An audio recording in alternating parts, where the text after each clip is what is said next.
Yule gavana niliona akiongoza watu ati wanataka kufanya maandamano ya ukumbusho ya wale ambao tulipoteza 2024.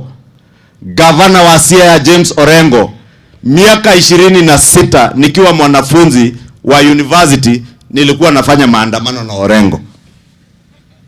26 years ago nikiwa mwanafunzi wa university tulikuwa tunafanya maandamano na Orengo, na akatuongoza kwa maandamano. Wakati tulianza kukabiliana na polisi, wakati wa IPPG, mabadiliko ya katiba pale Uhuru Park, Orengo akatoroka. Hiyo siku watoto kama 3 tulikuwa university nao wakaaga dunia sababu ya kipigo walipigwa siku hiyo.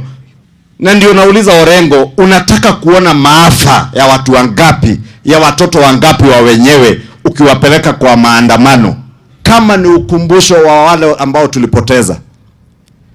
Sisi wote tunapokumbuka wale ambao wametuacha, huwa tunaifanya kama ibada ya kanisa na tunakuwa na ukumbusho.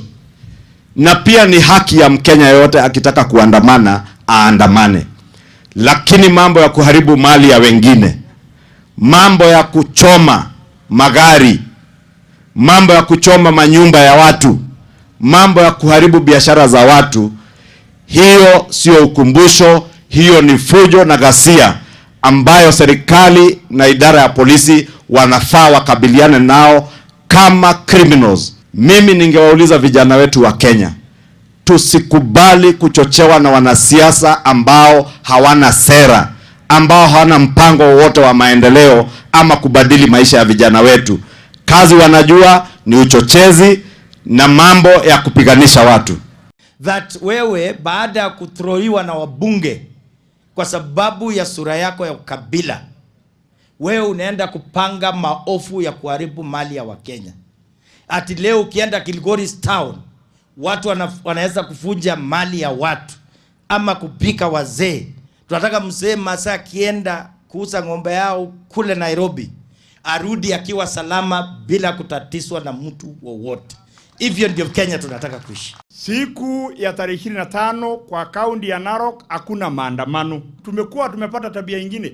Watu wanatoka kwa hizi kaunti jirani wanaletwa pale waandamana Narok. Hiyo siku usijaribu.